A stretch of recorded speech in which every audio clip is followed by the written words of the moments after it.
Et c'est avec l'association Masred pour le but de la recherche, bien sûr, et aussi pour le but d'un partage des connaissances et comment ces connaissances passent d'un aspect, disons, plus ou moins théorique à un aspect pratique. Donc, Yves Galset Abdelouahad, sans plus tarder, on peut rentrer, si vous voulez bien, le vif du sujet. Donc, notre sujet, donc c'est le survol de l'ingénierie de formation. Le titre, il est un peu grand, donc ça peut s'expliquer pourquoi, parce que dans un processus d'ingénierie de formation, on trouve réellement une synergie entre plusieurs éléments tels que l'ingénierie des compétences et l'ingénierie pédagogique. Et on va voir aussi d'autres ingénieries qui sont très importantes. Et pourquoi il est essentiel de non pas avoir un regard centré, pointu sur l'ingénierie de formation en soi, tel que, mais c'est plutôt un regard conceptuellement général afin de pouvoir vraiment l'intégrer et décliner par la suite un processus en bonne et due forme qui va comprendre tous les aspects qui sont essentiels. Alors, sans plus tarder, avec la méthode Masred, on rentre dans le vif du sujet. Notre approche, déjà parce qu'on est dans un cadre de recherche, il faut comprendre et partager avec vous des notions élémentaires. Notre approche, elle va s'appuyer sur une approche de constructivisme telle qu'elle a été proposée, bien sûr, et soutenue par Piaget, et une approche en même temps socio-constructiviste. Pourquoi?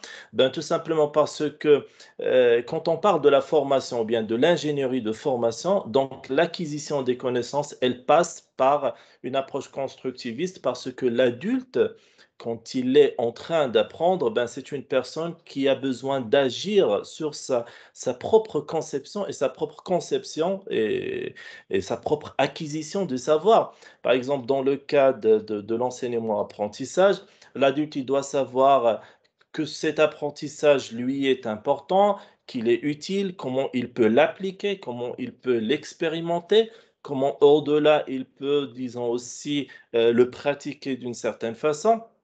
Et donc, pour cela, il a besoin de suivre le schéma de ce qu'on appelle le constructivisme tel qu'il a été proposé par Piaget. Et en parallèle aussi, on a, par rapport à Vygotsky, ce qu'il parle du socio-constructivisme. Pourquoi? Ben, c'est simple, parce que dans la formation professionnelle, une fois qu'on a acquis de la connaissance ou bien des savoirs, et ben, par la suite, on est appelé à partager ce savoir, on est appelé à confronter notre savoir parce que dans l'ingénierie de formation, c'est pas que de l'acquisition ou bien de la compréhension des connaissances et des savoirs, mais c'est aussi, et très important, le développement de compétences, une notion qui va revenir à plusieurs reprises dans notre présentation. Alors, de façon générale, je voulais partager avec vous cette approche élémentaire qui est le constructivisme et le socioconstructivisme et qui est bien sûr par rapport à l'apprentissage de l'adulte, il passe par la perception d'un phénomène, sa propre représentation et par la suite, comment il arrive à concevoir sa conception de ce phénomène, comment il peut l'intégrer dans ses propres connaissances. Aussi, après cette approche, on a celle du cognitivisme. Pourquoi? Ben, tout simplement, et comme vous le savez, à l'opposé du behaviorisme, donc on n'est pas dans une situation de stimulus-réponse, mais plutôt dans une situation d'acquisition des connaissances. Et pour être très pratique en termes d'explication, dans une situation de formation professionnelle, quand vous êtes en salle dans la formation professionnelle, vous avez une diversité des profils des gens qui sont en train d'apprendre. Et donc, à partir de cette diversité, la question se pose, c'est que chaque personne, elle a ses propres schémas de pensée, ce qu'on appelle en quelque sorte, c'est dans l'acquisition des connaissances, elle a ses propres cartes mentales. Et donc, chaque carte mentale, elle a ses propres composantes. Et donc, le circuit de cette acquisition des connaissances n'est pas quelque chose qui est modèle, standard et qui peut être adapté à tout le monde. Et c'est à partir de là que l'approche cognitiviste nous apprend qu'il faut encore développer des méthodes, on va voir, pédagogiques, didactiques, etc., qui vont permettre par la suite de faire acquérir ce savoir. Donc, les principes fondamentaux du cognitivisme, c'est que c'est vrai, il prend en, disons, en simulation, en similitude, il prend le phénomène de l'ordinateur, ce qu'on appelle machine learning, ce qui veut dire on va simuler l'esprit humain à un ordinateur qui va recevoir l'information. Et donc là, l'individu, ben, comment il va essayer d'associer ces connaissances. Là, on parle de connexionnisme ou bien la connexion des informations, des connaissances par rapport à déjà ses prérequis et comment cette connaissance, elle va s'organiser dans son mental. Et là, c'est comme il a été cité par Piaget, c'est construire des structures pour restructurer le réel. C'est une sorte de façon de revoir des situations réelles à partir de sa propre conception. Et bien sûr, on se base principalement sur la mémoire à court terme et la mémoire à long terme qui sont fondamentales par rapport à cette acquisition des connaissances. Une parenthèse par rapport à l'ingénierie de formation, c'est vrai qu'il y a des modèles déjà préétablis qui permettent cette acquisition des connaissances, comme ce que vous allez trouver dans le domaine professionnel, les processus, les modes opératoires, etc., etc. Et ce sont en quelque sorte des modèles qui organisent, à l'instar de la mémoire à long terme, il organise ces informations qui permettent à une personne qui agit ou bien qui travaille dans un poste de travail spécifique d'avoir une acquisition des connaissances selon des modèles préétablis.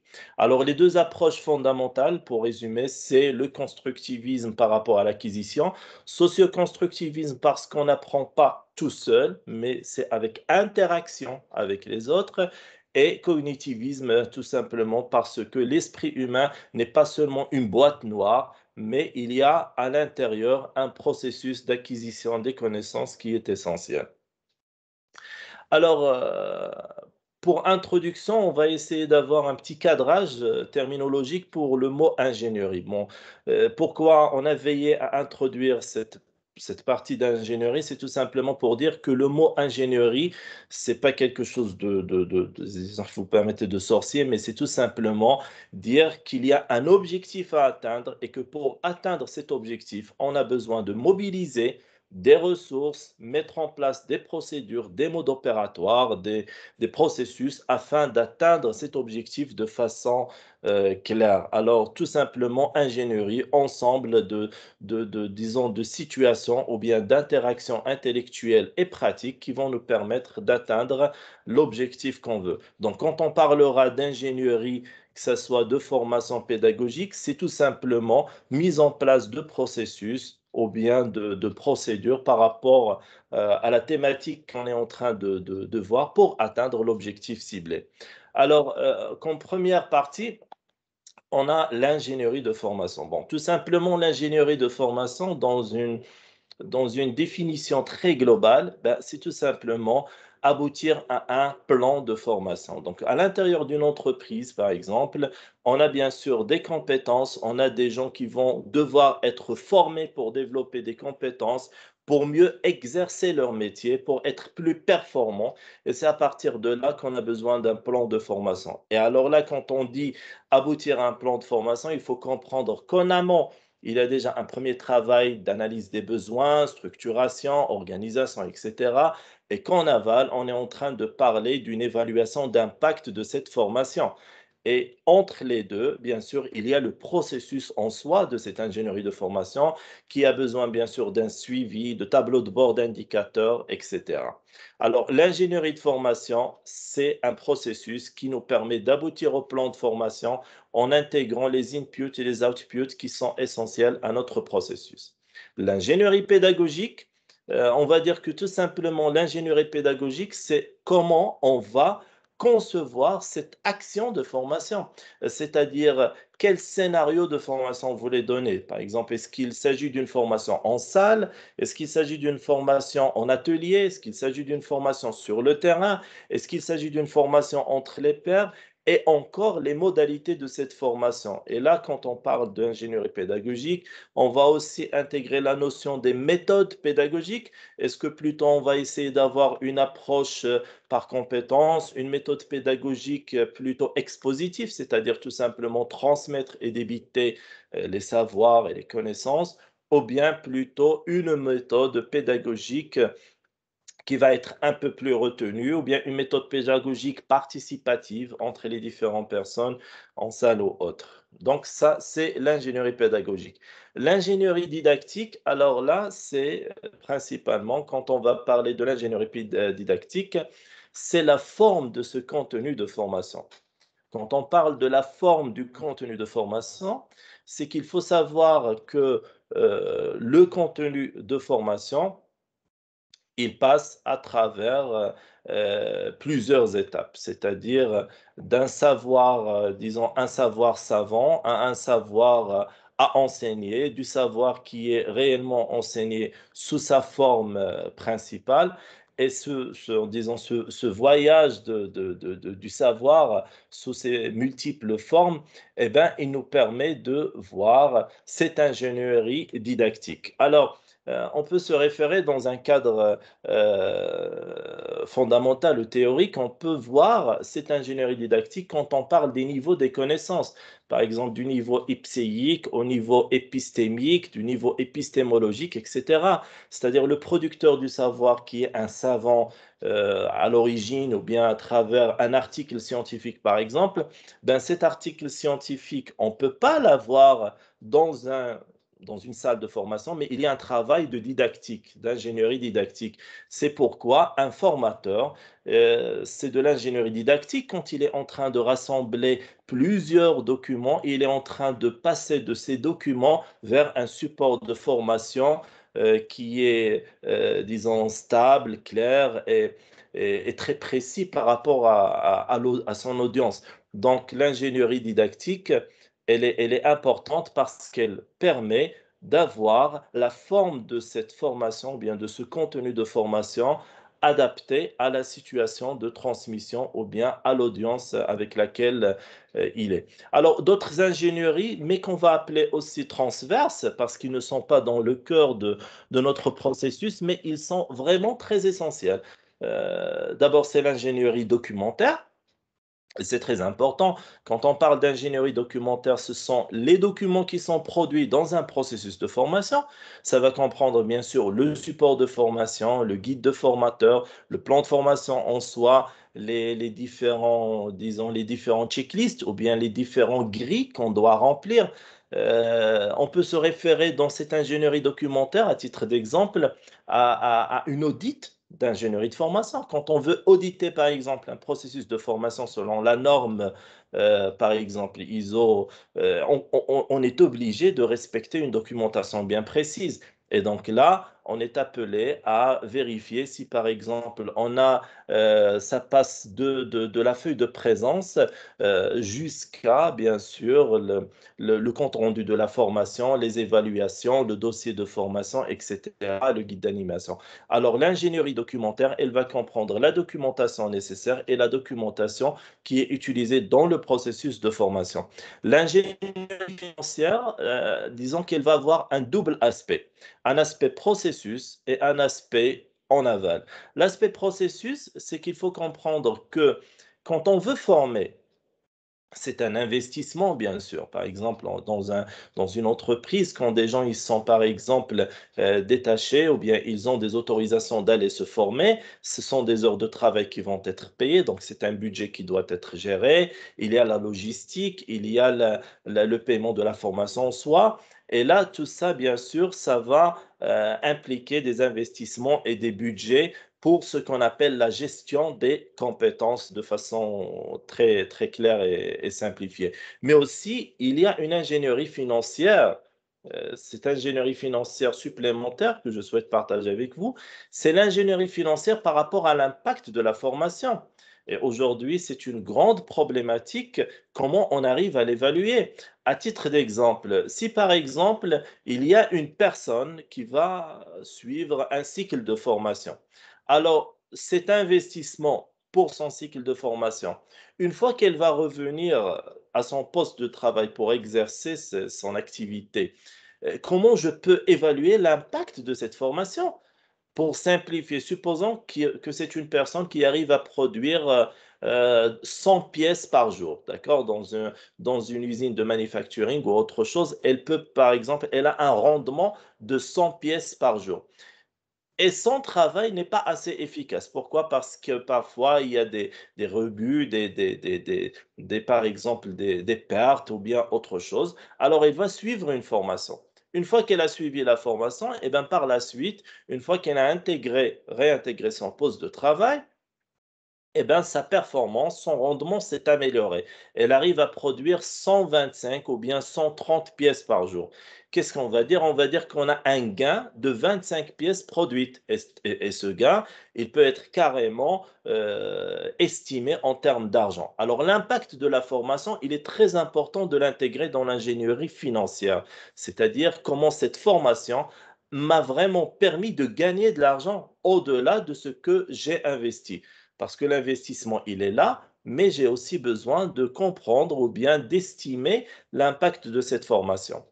Une dernière ingénierie qui est fondamentale, et bien sûr, on ne peut pas s'en passer, c'est l'ingénierie contrôle-évaluation. Quand on parle du processus de formation, l'ingénierie contrôle, c'est comment on arrive à contrôler, à suivre notre processus de formation sur les différentes étapes de son évolution et de son déroulement. Et en parallèle, comment on peut évaluer, bien sûr, dans l'ingénierie d'évaluation, la formation en soi. Là, on va parler de la formation à chaud, une évaluation à chaud. C'est une évaluation qui va se faire pour vérifier l'acquisition des connaissances qui ont été transmises pendant cette durée de formation.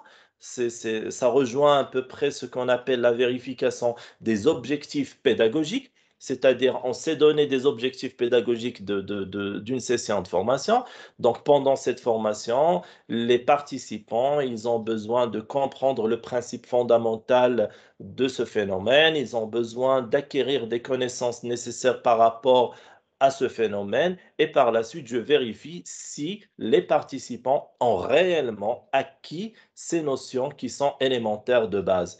Ça, c'est une évaluation à chaud et s'en suivra bien sûr l'évaluation à froid qui est très importante parce que l'évaluation à froid, elle rejoint l'exemple dont je viens de vous parler qui est le rendement qui a été amélioré par rapport au monsieur qui faisait bien sûr 100 pièces par jour, il est arrivé à 125 pièces par jour.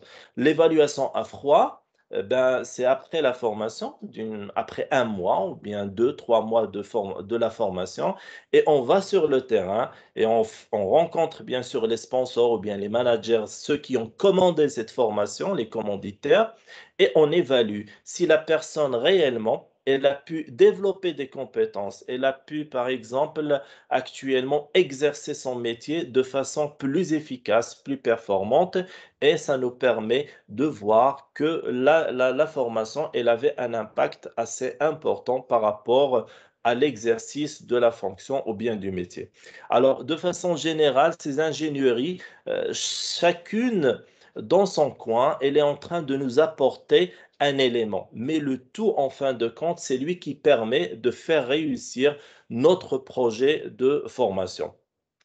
Alors, ce projet de formation ou cette ingénierie, on peut par exemple commencer par la définition AFNOR. Et pourquoi cette définition AFNOR? Parce qu'elle nous donne des éléments essentiels.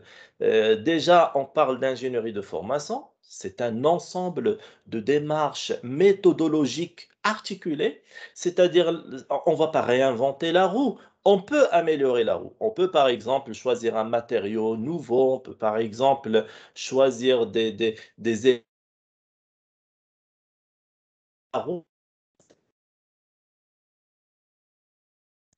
de l'ingénierie de formation sont les mêmes. On est toujours dans la partie conception, réalisation, évaluation. Donc, c'est-à-dire la conception, elle va comprendre l'analyse des besoins, etc., d'autres éléments qu'on verra par la suite, et aussi les différents éléments, à savoir la réalisation, c'est le processus de formation en soi, à travers les interactions en salle, la formation, la préparation, l'évaluation par la suite qui est la démarche méthodologique.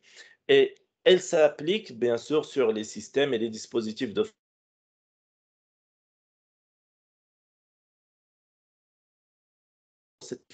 on ne peut pas, par exemple, parler d'ingénierie de formation si on n'a pas un objectif.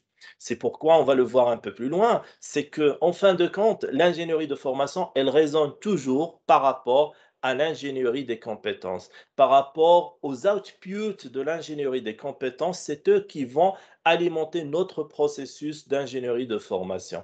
Et c'est pourquoi on va parler, bien sûr, comme il a été dit au niveau de la norme, l'analyse des besoins et la conception du projet formatif ou bien de processus de formation avec, bien sûr, les autres éléments qui sont la coordination, le contrôle du processus de formation et l'évaluation des effets de formation, ce dont on a parlé, évaluer l'impact de la formation et bien sûr l'importance.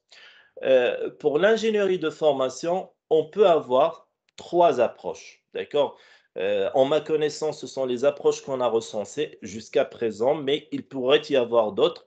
Mais par rapport à notre travail donc de recherche, les 3 approches, l'approche classique, on va dire, c'est l'analyse des besoins. L'analyse des besoins, c'est-à-dire, il y a une personne qui exerce son métier et là, on se dit: «Ben voilà, elle devrait développer cette compétence davantage. Elle peut travailler de façon meilleure. Je ne sais pas, prenons l'exemple d'une assistante de direction. Elle a des problèmes par rapport à l'utilisation du bureautique. Alors là, son directeur ou bien son responsable, il est en train d'observer, ça passe toujours bien sûr par l'observation pratique terrain, il observe qu'elle a besoin de développer des compétences. Quel type de compétences? Des compétences dans le domaine bureautique, Word, Excel, PowerPoint, etc. N'importe. Alors, pour développer, eh bien, carrément, il va prendre une sorte de formation à la carte, d'accord, sur ce qu'il pense, et il va dire, ben voilà, tu vas passer une formation par rapport à cela. Ça, c'est une analyse de besoin, un besoin qui a été localisé. On parle ici, dans le processus de formation, d'une situation initiale, ou bien on peut aussi parler d'une situation indésirable, c'est-à-dire la situation de départ du déclenchement du processus de formation était une situation à partir de laquelle on a remarqué qu'il y a un gap, un écart entre le rendement dont on a besoin et la réalisation de l'activité qui est proposée. Et c'est à partir de là qu'on propose un développement de compétences pour essayer d'éliminer ou bien de réduire cet écart entre la compétence, et là c'est une notion qui est très importante, la compétence requise et la compétence acquise par la personne. D'accord? Le deuxième point, c'est la construction de ce projet de formation à la base d'une stratégie. C'est-à-dire, on a au niveau de chaque, surtout les organismes bien sûr assez consistants ou bien les entreprises, on a ce qu'on appelle une gestion des compétences. Alors cette gestion des compétences,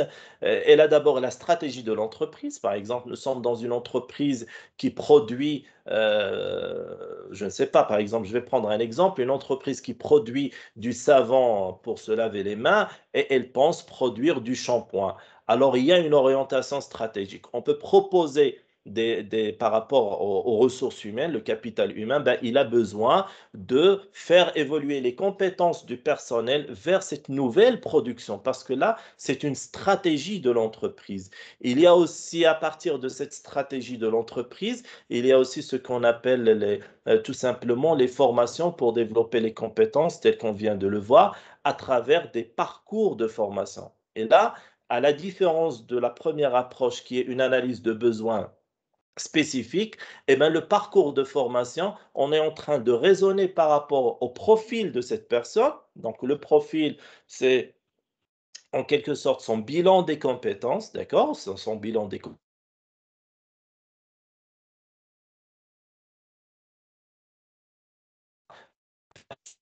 cette personne, elle a plus d'affinité par rapport à un autre poste. Je pourrais la positionner dans un autre poste. Et là, dans ce travail de positionnement, d'évolution, on ne parle plus d'une action de formation, mais d'un parcours de formation qui va englober une compétence qui va être fragmentée sur plusieurs modules. Et c'est une compétence métier. C'est une compétence pour exercer un métier spécifique. La troisième et dernière approche, c'est une approche projet.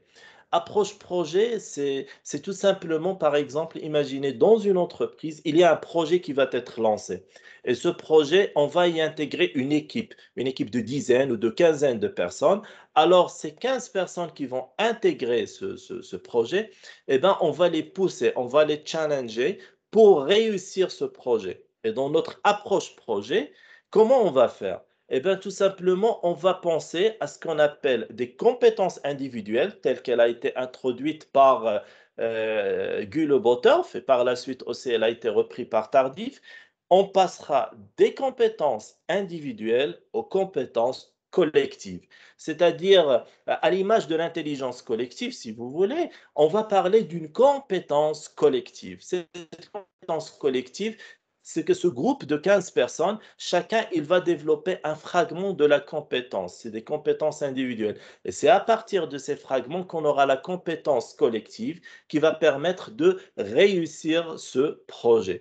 Et là, c'est la troisième approche. Et quand on parle d'un plan de formation dans ce troisième cas, eh bien, c'est un plan de formation type des fragments de compétences qui vont constituer la compétence globale pour faire réussir le projet. Alors, de façon générale, quand on veut, par exemple, réaliser une situation ou bien un plan de formation, on passe par l'analyse des besoins.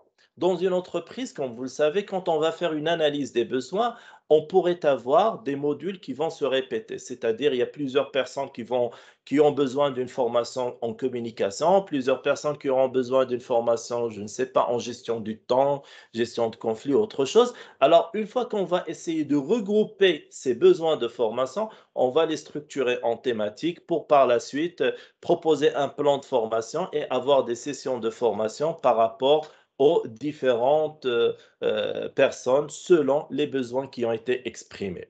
Alors, en ingénierie de formation, on l'a dit, c'est une démarche méthodique, cohérente, mise en œuvre de conception, dans la conception d'action pour le dispositif de formation. Ce que je voudrais ajouter ici, c'est que l'ingénierie de formation, je le rappelle, elle est axée sur le développement des compétences. Et d'ailleurs, pas plus loin après, on va le voir, quand on parle d'ingénierie de formation, qui est un processus, elle va intégrer bien sûr l'analyse des besoins, le processus de formation. À l'intérieur de notre processus de formation, l'ingénierie pédagogique, l'ingénierie didactique, et bien sûr par la suite l'évaluation et le contrôle qui va venir par la suite. Donc, ça s'imbrique principalement, d'accord? Il est basé sur le développement des compétences. Et ce qu'il faut comprendre aussi en troisième chose, c'est que l'ingénierie de formation, elle est au milieu. D'abord, il y a l'ingénierie pédagogique qui va nous permettre la préparation et le contenu selon la forme spécifique.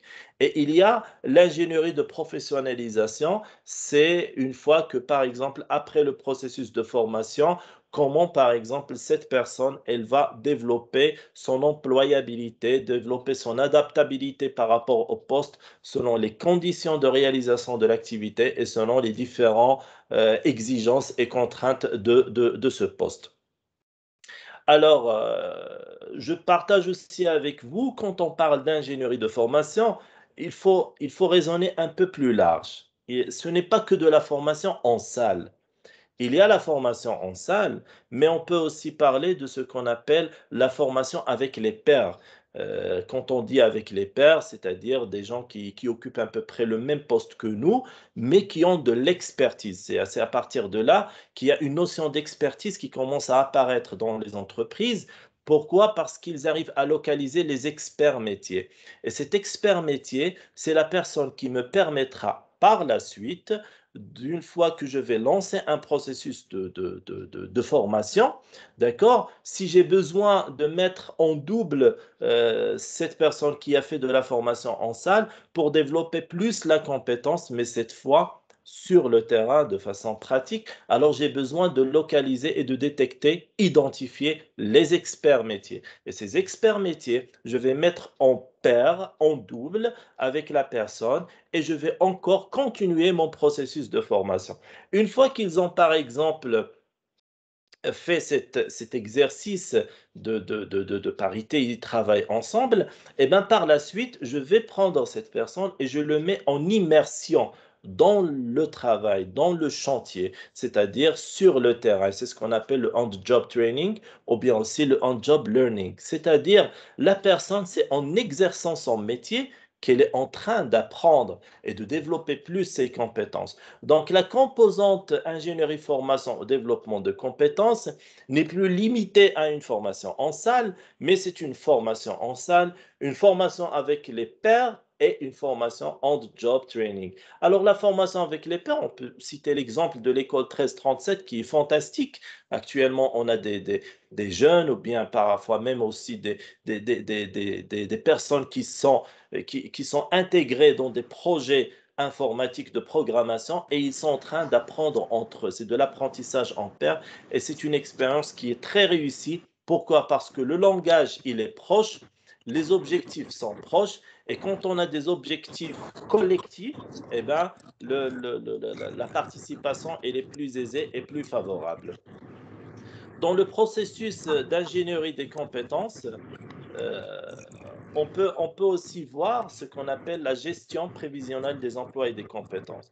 Cette introduction de la GPEC, il est important parce que quand on parle de la gestion prévisionnelle des emplois et des compétences, c'est en quelque sorte l'entrée du processus de l'ingénierie de formation. Pardon, j'entends, il y a des questions? Ok, peut-être. Alors, quand on parle de l'ingénierie de la formation, l'entrée de la gestion prévisionnelle des emplois et des compétences, c'est comme le regard de l'entreprise qui a besoin de préparer des compétences spécifiques. On a vu tout à l'heure, par exemple, l'exemple d'orientation stratégique ou autre.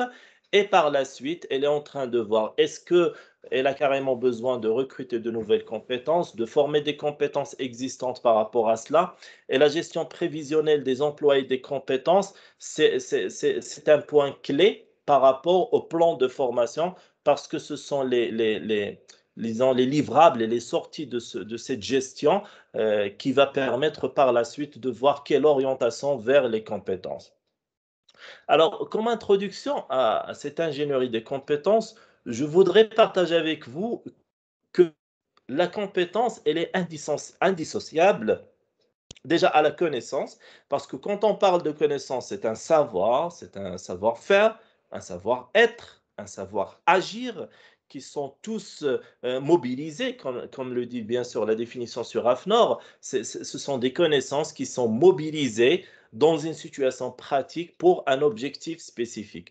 Alors, quand on dit des connaissances mobilisées, pour l'objectif, la notion d'objectif nous ramène à la notion de performance.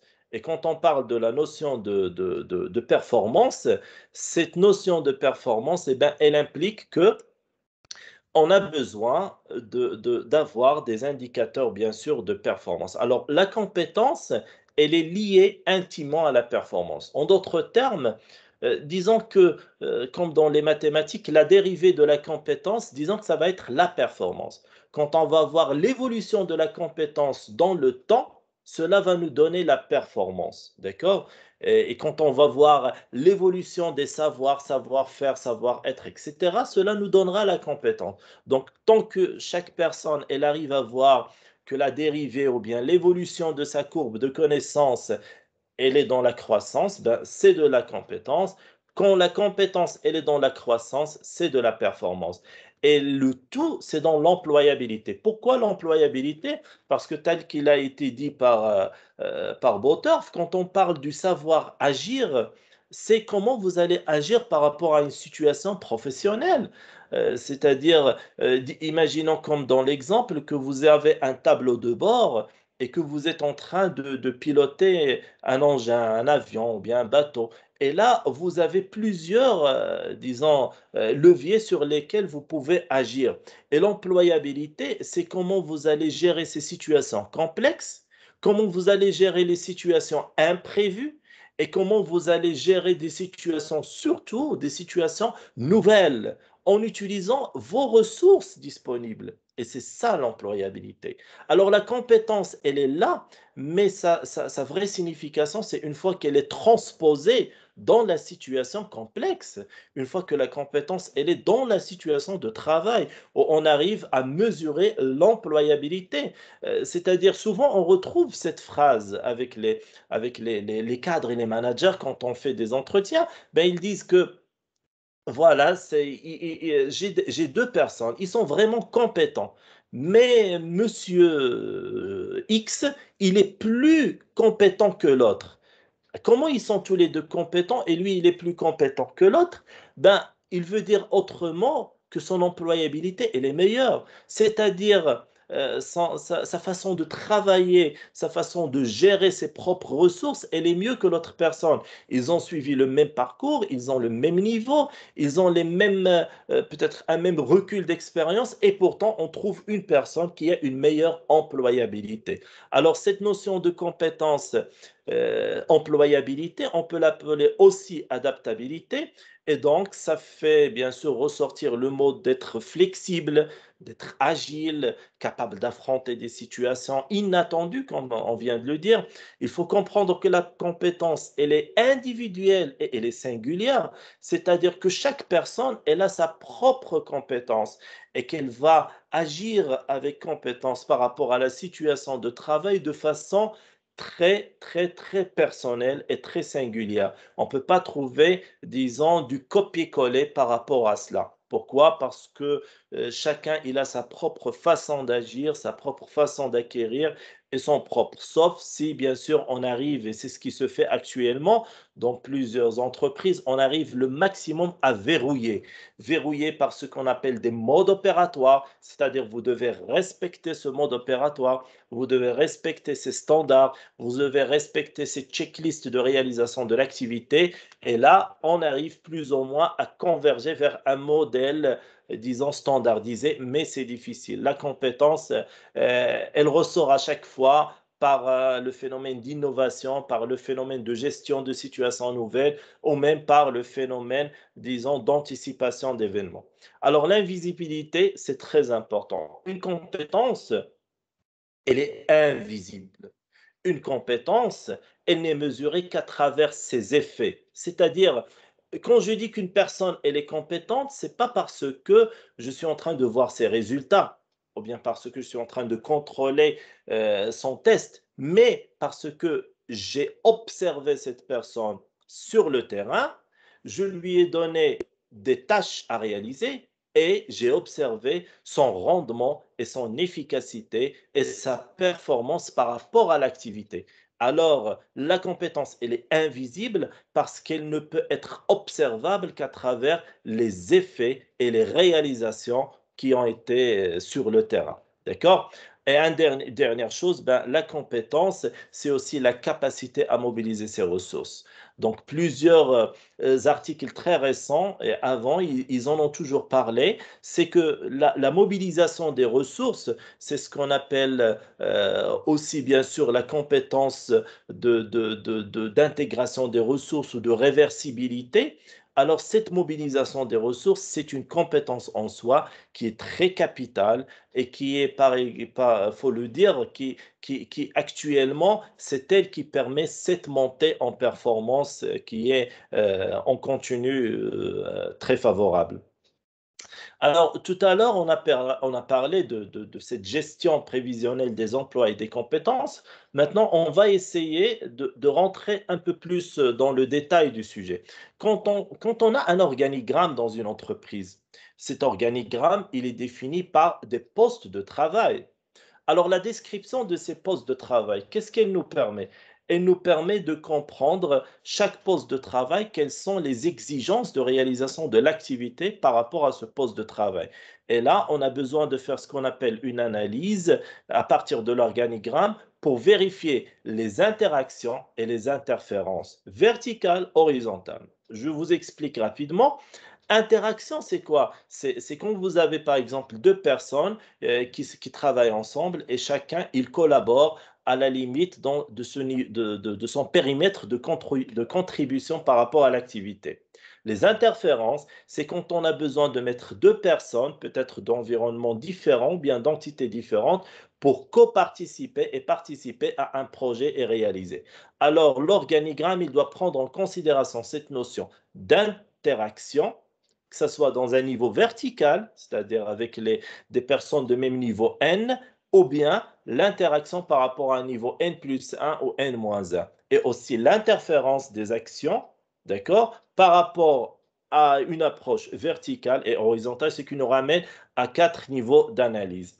Une fois qu'on a fait cette description de poste, on va faire ressortir les activités principales, c'est-à-dire quelle est la mission principale, les activités de référence, qu'est-ce qui est attendu globalement de cette personne par rapport à ce poste de travail, qu'est-ce qu'on attend de lui qu'il fasse, comment il doit le faire, etc. Et on va faire décliner les tâches élémentaires. Cette déclinaison des tâches élémentaires, elle peut être fragmentée jusqu'au niveau des gestuels, c'est-à-dire prendre le dossier d'ici et le mettre, par exemple, de ce côté-là, verrouiller avant de fermer, par exemple, la porte d'un casier ou autre chose. Donc, c'est des choses très détaillées qu'on va avoir sous forme de peut-être de mode opératoire, de consignes de travail, etc. Alors, une fois qu'on a description, activité et tâches élémentaires, on déduit les compétences, et rappelez-vous s'il vous plaît pour le terme, requises. Pourquoi requises? Parce que là, je ne suis pas en train de dimensionner ou bien de faire une appréciation de la personne qui occupe le poste, mais je dimensionne les compétences nécessaires par rapport au poste. Actuellement aussi, on parle de peser des postes, c'est-à-dire les exigences de réalisation de cette activité par rapport au poste, des exigences en termes de pénibilité peut-être de l'action, caractérisation de l'action, situation de réalisation, qu'est-ce qu'il faut faire, etc. Alors, les compétences requises pour le poste, on va transposer ces activités, on va essayer de les regarder avec un œil de savoir, quels sont les savoirs à acquérir, quels sont les savoir-faire, quels sont les savoir-être. Ce qui va être décliné, bien sûr, sous forme de modules, carrément, des modules de formation qui vont nous permettre de voir quelles sont les formations nécessaires à faire. Alors, comment on peut aboutir à cela? Eh bien, on a vu l'approche poste de travail, d'accord? C'est de l'organigramme, des référentiels activités, référentiels tâches, etc. Et bien maintenant, on va passer chez la personne elle-même, l'individu. On a ici, par rapport à cette première partie, on avait défini les compétences requises. Maintenant, on a besoin de voir quelles sont les compétences de cette personne, les compétences acquises, réelles. Alors, on va faire des entretiens avec les personnes. On va faire des observations sur le terrain pour voir comment elles réalisent ces activités. Par la suite, on va faire ressortir ce qu'on appelle un bilan des compétences. Ce bilan des compétences, il peut être demandé par le responsable de la personne et il reste confidentiel ou il peut être par exemple demandé par la personne elle-même qui a besoin d'évoluer vers d'autres postes ou bien elle voudrait voir une réorientation à travers un coaching, une restructuration, une polyvalence par rapport à l'intégration de nouveaux métiers et elle a besoin de voir si elle peut par exemple faire un autre métier. Prenons l'exemple, par exemple, reprenons l'exemple de tout à l'heure, une assistante de direction en parallèle versus une personne d'accueil. D'accord? Alors, toutes les deux, elles ont plusieurs compétences similaires. Compétences d'accueil, compétences de communication, compétences de prise de notes, etc. Mais une fois qu'on va mettre une personne dans l'accueil, par exemple, là, au niveau de la réception, et une personne assistante de direction, il y a des compétences qui diffèrent. Et c'est à partir de ce gap qu'on peut proposer, par exemple, des compétences supplémentaires pour évoluer vers un autre poste, ou bien plutôt des compétences, une nouvelle réorientation selon le besoin. Après le bilan des compétences, la matrice des compétences. Eh ben, tout simplement, on va le voir un peu tout de suite après. Cette matrice de compétences, elle nous permet de réaliser le positionnement des personnes par rapport aux compétences. C'est-à-dire, on a les compétences requises et par la suite, on va faire quels sont les niveaux de compétences de ces personnes pour faire décliner le plan de formation. C'est la quatrième étape qui viendra par la suite. Et au niveau de ce plan de formation, c'est là où on va voir la notion de parcours de formation, où on va voir aussi ce qu'on appelle le passeport de formation, c'est-à-dire une fois qu'on a fait le bilan des compétences et les compétences à développer par la personne, on peut voir par la suite les différents modules ou bien les différentes formations qu'elle a besoin de suivre pour développer ses compétences et aussi des courbes de polyvalence pour voir dans quelle orientation elle pourrait se positionner. Alors, le schéma, c'est le suivant. La stratégie de l'entreprise qui va nous décliner ce qui est dans situation présente. La stratégie RH qui va essayer en quelque sorte de, de participer à, bien sûr, à cette orientation stratégique qui est déclinée. Et en fin de compte, la description des référentiels compétences au niveau N+1, N-1 et la déclinaison des référentiels compétences par des référentiels activités par la suite. Je partage avec vous un modèle récemment réalisé par rapport à un métier qui est celui au niveau de la vente, d'accord, par rapport à un responsable d'achat, responsable vente. Et comme vous le voyez, quand on réalise un référentiel de compétences, on va essayer de préciser, bien sûr, comme on a dit tout à l'heure, les savoir-faire et savoir-être. Et ce qui est important à noter ici, c'est qu'on va par la suite, on a besoin d'aboutir à ce qu'on appelle des courbes d'impact de compétences. C'est-à-dire, au niveau de la gestion des compétences, il existe plusieurs catégories de compétences. Il y a des compétences qui sont très importantes par rapport à ce métier et des compétences qui sont moins importantes. Ça, c'est le niveau de contribution. C'est-à-dire que cette compétence, par rapport à ce métier, elle a beaucoup plus d'importance. Donc, elle aura un coefficient plus important. La deuxième chose, c'est le domaine. On parle d'un domaine transverse, d'accord? C'est un domaine du savoir-être, par exemple, un domaine fondamental qui sont les savoirs et le domaine pratique qui sont les savoir-faire. Et par la suite, on a la polyvalence. C'est quoi la polyvalence? C'est comment, par exemple, comme on vient de voir, comment on peut accompagner cette personne vers un nouveau poste pour le faire évoluer ou bien pour ouvrir, disons, ouvrir un champ d'intervention qui est nouveau. Alors, on va essayer d'intégrer l'ingénierie des compétences par rapport à cette ingénierie des compétences. Alors, quand on parle de compétences, on parle d'acquisition des savoirs.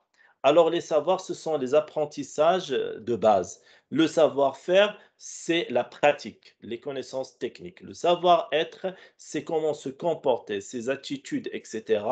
Et le savoir agir, c'est les bonnes pratiques en quelque sorte, c'est comment pouvoir agir par rapport à des situations complexes, des situations bien définies, nouvelles par exemple, qui nous imposent bien sûr de devoir être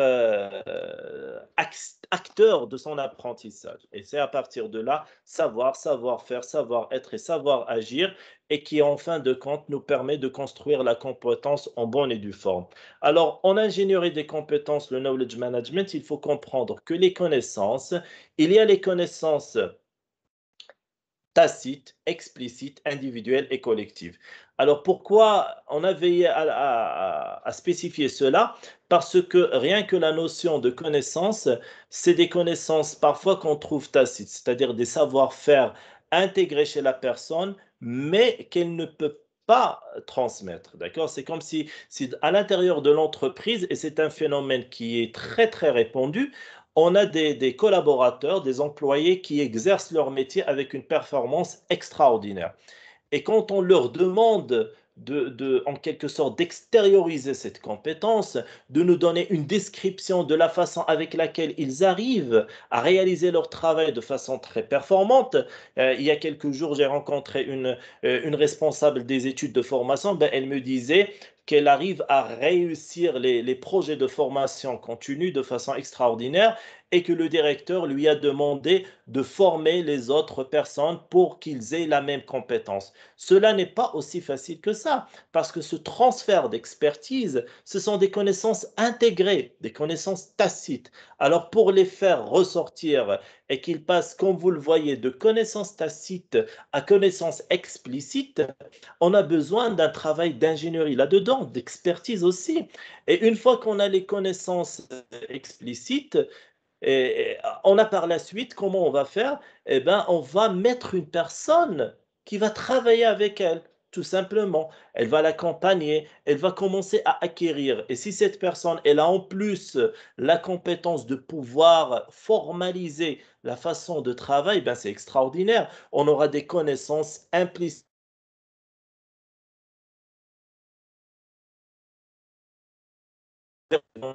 avec tout le monde et des connaissances, disons, post-collectives qui vont être, par exemple, sous forme de façon, de mode opératoire. Quand on parle de, quand on utilise le terme bonne pratique, c'est-à-dire quoi? C'est-à-dire qu'il y a une personne qui a géré une situation de travail de façon très bien.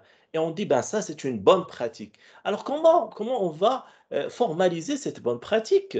On ne peut pas demander à la personne, lui dire, ben, donne-nous le récit de ce que tu as fait. Une fois qu'on a le récit, OK, alors tout le monde il a acquis la connaissance ou bien la compétence. C'est pas aussi aisé que ça. Il faut un transfert d'expertise et c'est un travail qui doit s'accompagner par une méthodologie, une démarche très spécifique. Alors, comme on a dit tout à l'heure, quand on parle des différents,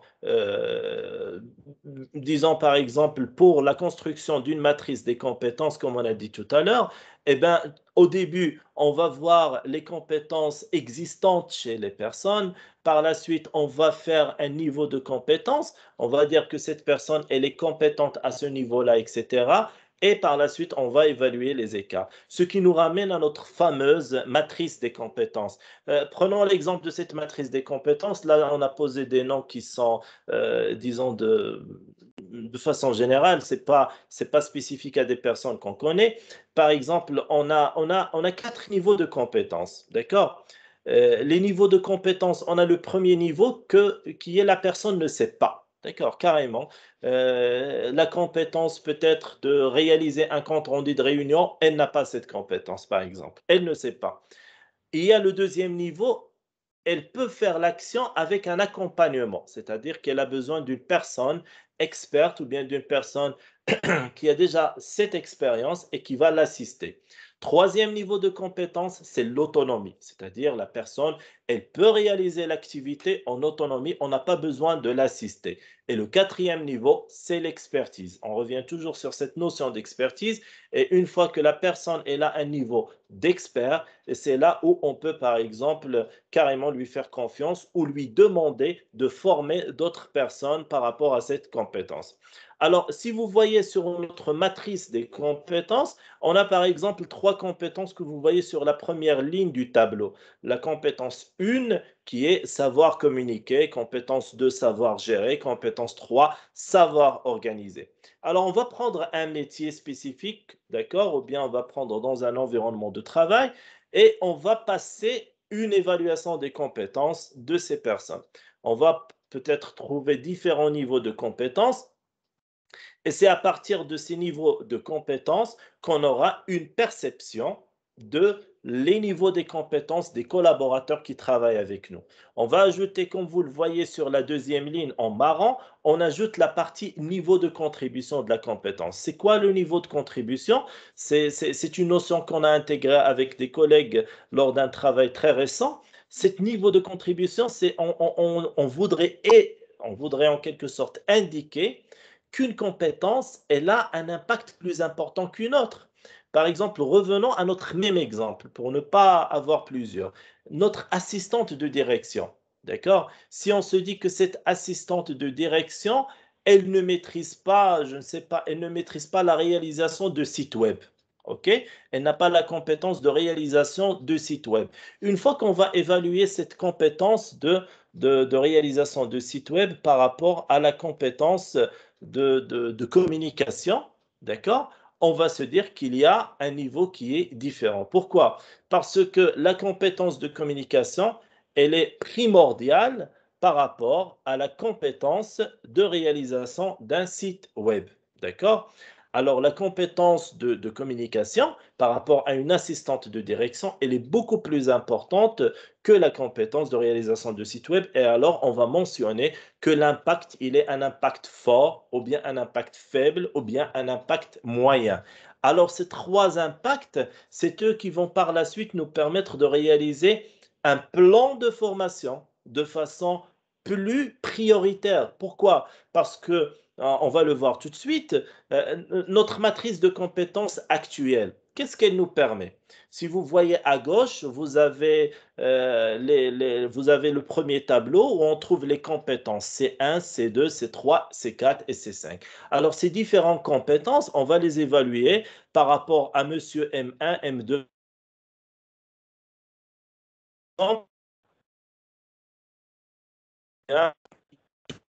réalise une fonction ou occupe un poste. Ils peuvent occuper, par exemple, on trouve M1, M2. M1, il occupe le poste fonction 1. M2, M3, il occupe le poste F2, F2. Et M4, M5, ils occupent aussi un poste qui est similaire, qui est F3. On va les évaluer sur notre matrice des compétences. Par la suite, au niveau du développement capital humain ou bien du développement compétences ou RH ou bien le manager directement, il va nous donner la matrice cible, c'est-à-dire quel est le niveau de compétence requis par rapport à ces personnes et par rapport à ces fonctions. Une fois qu'il va donner, supposons par exemple le cas qu'on est en train de voir ici, on a par rapport à la matrice cible, monsieur M1, il a besoin d'être expert sur toute la ligne. Pourquoi? Parce que peut-être on est en train de le préparer pour une promotion ou autre chose. Par rapport aux autres personnes M2, M3, M4 et M5, eh bien, que ce soit Madame M2 ou Monsieur M3, eh bien, tous, ils ont besoin d'être autonomes dans leurs fonctions. Et là, qu'est-ce qu'on va faire? On va faire le gap. On va voir quelles sont les personnes qui ont déjà le niveau autonome, c'est OK. On n'a pas besoin de mentionner cette compétence dans leur développement de compétences. Et s'ils ne l'ont pas, par exemple, le cas où il est en rouge, par exemple, ou bien en jaune, il nécessite un accompagnement en rouge, il n'a aucune notion de cette compétence, et bien là, on est obligé de l'intégrer dans notre plan de formation par la suite. Et alors là, une fois que, par exemple, on va l'intégrer dans notre plan de formation, on va avoir à partir de cette matrice des courbes individuelles qui ressemblent à ce que vous êtes en train de voir maintenant. C'est-à-dire, ce que vous voyez ici, c'est un métier de responsable ou bien de vendeur. Alors pour ce vendeur, il a besoin de toutes ces compétences qui sont là. On l'a évalué avec son manager ou bien sur le terrain et on a eu cette courbe. Alors cette courbe, elle nous permet de voir que cette personne, par exemple, elle est plus à l'aise dans le savoir-être que dans le savoir-faire. Et là, on va prendre une décision. Est-ce qu'on a besoin au niveau de ce poste d'un savoir-être ou d'un savoir-faire? Et cette courbe aussi, elle va nous permettre, bien sûr, d'apprécier les compétences, mais de voir si cette personne, par exemple, autant que la courbe s'élargit et qu'elle arrive au niveau max qui est 4, où on parle d'expert, eh ben, on pourra parler d'une évolution de carrière. Pourquoi? Parce qu'elle a atteint un niveau qui est d'expertise par rapport à toutes les compétences. On peut aussi voir la polyvalence. C'est quoi la polyvalence? C'est qu'on va poser cette courbe et on va essayer de l'évaluer par rapport à un autre poste de travail. Une fois qu'on va la poser sur un autre poste de travail, on va voir est-ce qu'elle est plus, elle a plus d'affinité, plus de facilité à intégrer un autre poste. Et là, on va parler de la notion de polyvalence. Alors, il y a aussi la mobilité selon les prédispositions des compétences, c'est-à-dire on peut la faire bouger de ce poste à un autre poste, etc. Et aussi, cela nous permet de le mettre en relation avec ce qu'on appelle la pesée des postes, qui est très important. C'est les compétences requises en indiquant la performance qui est ciblée. Et donc, cela nous permet à travers ces courbes de détecter cela, surtout si on intègre la notion dont on vient de parler, qui est l'impact ou le niveau de contribution. Alors, le bilan de compétences dont on a parlé, c'est l'objectif, c'est quoi? C'est un cadrage, le positionnement des personnes par rapport à leurs compétences qu'on vient de voir et proposer des axes d'amélioration, que ce soit formation ou bien mobilité de la personne parce que vraiment, elle est loin du niveau qui est sollicité. Et les résultats, une fois partagés et actés, on peut sortir avec des conclusions. Dans la notion ingénierie des compétences, je voudrais aussi expliquer quelque chose qui est très importante, tel qu'il a été proposé par Cohen, les niveaux des compétences. D'abord, une personne, une fois qu'elle intègre un poste de travail, elle est incompétente et elle est inconsciente de son incompétence. Pourquoi, par exemple, vous avez un stagiaire qui arrive chez vous, vous lui donnez des tâches à réaliser. Il pense qu'il arrive à réaliser les tâches et qu'il comprend tout, mais à un certain moment, il découvre qu'il ne comprend rien. Donc, sa situation initiale, il était inconscient de son incompétence. Une fois qu'il a commencé à se heurter avec plusieurs situations de problèmes, eh bien, il devient conscient de son incompétence. C'est un incompétent conscient. Il est conscient qu'il a besoin de développer des compétences, qu'il a besoin d'apprendre plus. Et une fois qu'il va apprendre la façon de faire, qu'il va apprendre comment le travail doit être fait, eh bien, il va intégrer un niveau nouveau qui est la conscience de sa compétence. Il est compétent et il est consciemment compétent. C'est-à-dire, il réalise les choses, il se dit, ben non, il faut faire ça, il faut faire ceci, etc. Parce que c'est comme ça comment le travail doit être réalisé. Donc, il est conscient des actions qu'il est en train de faire, de sa compétence. Et une fois, bien sûr, qu'il va atteindre un niveau très, très, très supérieur, et on le voit par rapport à des personnes en entreprise qui ont passé, je ne sais pas, 15 ans, 20 ans d'exercice d'un métier spécifique et qu'ils ont développé une expertise, il n'a plus besoin de se poser la question s'il faut faire ceci avant cela ou autre. Pourquoi? Parce qu'il agit avec inconscience. Il devient inconsciemment inconscient qu'il est déjà compétent, ce qui veut dire qu'il n'a pas besoin d'observer sa façon de faire à chaque fois pour se dire que voilà, il faut faire comme ça, donc c'est comme ça comment la compétence doit être faite. Alors, chose promise, chose due, on parle aussi de l'ingénierie pédagogique, d'accord? Alors, cette transition de la compétence à l'ingénierie pédagogique, elle est importante. Pourquoi? Parce que l'ingénierie des compétences, elle nous permet d'appréhender cette notion de pratique et de réalisation d'activités, de performance, mais l'ingénierie pédagogique, c'est une fois qu'on est en train de monter notre projet de formation, c'est comment on va organiser cette pédagogie d'apprentissage. Dans le modèle pédagogique classique, qui était par exemple le modèle de l'apprentissage chez l'enfant, pédagogie du latin qui était paid enfant et agogus qui est guide, c'est-à-dire on est en train de guider l'enfant vers l'acquisition, et là on est en train de parler de ce qui sera appris, comment il va être appris, comment cela va se faire, comment réellement il va être assimilé, et comme il a été lancé par, bien sûr, par Piaget dans ses niveaux, bien sûr, on parle d'une intelligence sensorimotrice préopératoire, opératoire concrète et opératoire formelle, c'est-à-dire une fois que l'enfant il passe par des stades d'apprentissage et un stade de développement de l'intelligence. Alors par rapport à l'adulte, il y a des choses qui vont être empruntées au modèle, d'accord? Il y a ce qui a été proposé par Malcolm Knowles et qui parlait de la pédagogie de l'adulte, et il a posé ses fondamentaux, c'est-à-dire déjà ce qu'on appelle l'adulte doit savoir pourquoi il apprend. Il a besoin de comprendre pourquoi il est là en salle. Est-ce que cela va avoir un impact sur sa vie, sur son métier, sur sa performance, sur quoi? Et il a besoin de savoir comment il est en train d'apprendre. Est-ce qu'il y a l'acquisition? L'adulte, il a besoin de l'expérimentation, de l'action, de l'utilisation. Euh, L'adulte aussi, il y a la disposition à l'apprentissage, c'est-à-dire il est là et il a envie d'apprendre. S'il n'a pas la motivation d'apprendre ou bien l'envie d'apprendre, l'apprentissage ne se fera pas. Il y a l'orientation de l'apprentissage qui est liée à, bien sûr, à des situations problèmes. C'est pourquoi quand on parle de la formation des adultes, c'est souvent avec des situations problèmes, des études de cas. Par exemple, vous ne pouvez pas faire une formation et passer tout votre temps à expliquer des notions sans donner l'occasion d'interaction avec avec les participants. Et là, c'est la notion des études de cas, etc. Et en fin de compte, la motivation, et qui est très importante parce que l'individu, il participe fortement à son processus d'apprentissage et il a besoin d'être motivé pour savoir que cet apprentissage lui permettra de développer les compétences et qu'il est capable de développer ses compétences. Donc l'ingénierie pédagogique, comme on a dit tout à l'heure pour le terme ingénierie, c'est tout simplement une gestion des ressources par rapport à des objectifs. Il y a les objectifs de formation en input, la situation de formation qui est l'analyse du public, les ressources et les contraintes disponibles pour atteindre des objectifs, pour avoir une coordination, un système d'évaluation, etc.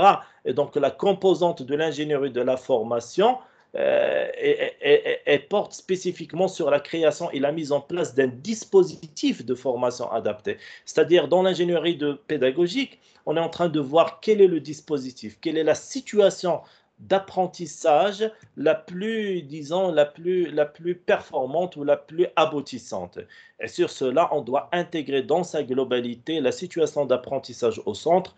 On a le formateur ou bien l'enseignant, l'apprenant, il y a les procédures ou bien la méthodologie ou le processus, la planification et toutes les ressources qui vont être intégrées là-dedans. Et on a bien sûr des activités d'apprentissage et des tâches d'apprentissage.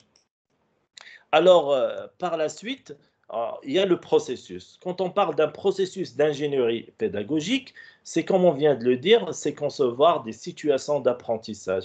Ce qu'il faut comprendre, c'est que il y a aussi la notion de design, de comment on va designer en quelque sorte ce processus de formation, comment on va le développer et comment on va l'implémenter selon la situation qui est proposée. Alors, il y a les méthodes pédagogiques, il y a aussi les moyens pédagogiques, est-ce qu'on va utiliser un data show, un banc d'essai, des bancs didactiques pour l'apprentissage. À titre d'exemple, quand on veut par exemple former des personnes en physique, en mécanique des fluides par exemple, il est plus pertinent d'avoir un cours magistral, par exemple avec des démonstrations de Boss Light, ou plutôt ramener toutes les personnes dans un atelier et leur montrer avec leurs propres yeux le comportement du fluide dans la mécanique des fluides, comment il agit, comment on arrive à actionner les différents vannes, ouvrir, fermer, mesurer la pression, etc. Je ne sais pas, pour essayer de mieux comprendre.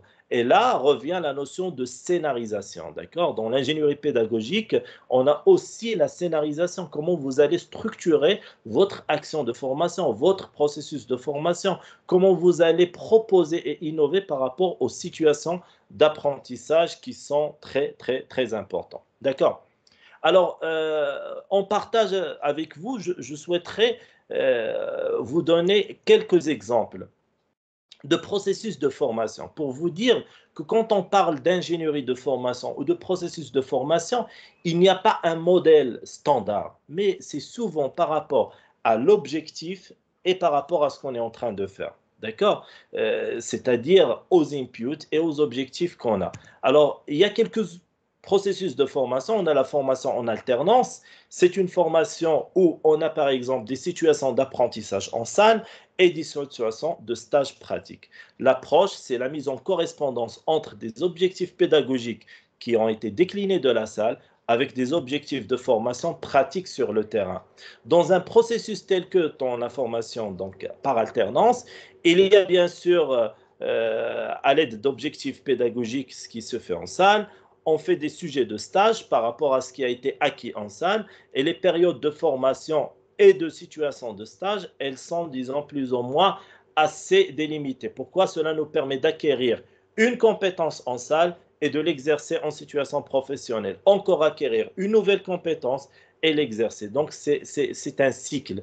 Et dans ce modèle de formation, qui est souvent utilisé dans les formations insertion aussi, dans les formations, on a des nouvelles personnes qui sont recrutées par exemple, et on a besoin d'une longue formation pour leur mise à niveau par rapport au poste. Il y a des points forts qui sont déjà une vision globale du poste. Pourquoi? Parce que la formation, elle est taillée, elle est carrément, disons, calculée et vraiment régulée par rapport au poste qui va être occupé et il y a moins de charges de suivi. Mais les points, disons, faibles, c'est une approche très générale de la fonction, c'est-à-dire elle ne prend pas les spécificités du poste réalisé, c'est-à-dire quand on va parler d'un poste, par exemple, je ne sais pas, on va prendre un autre exemple, de mécanicien, ça ne va pas concerner un mécanicien qui va travailler ici ou bien un mécanicien qui va travailler sur les moteurs ou bien un mécanicien qui va travailler sur, je ne sais pas, un autre aspect,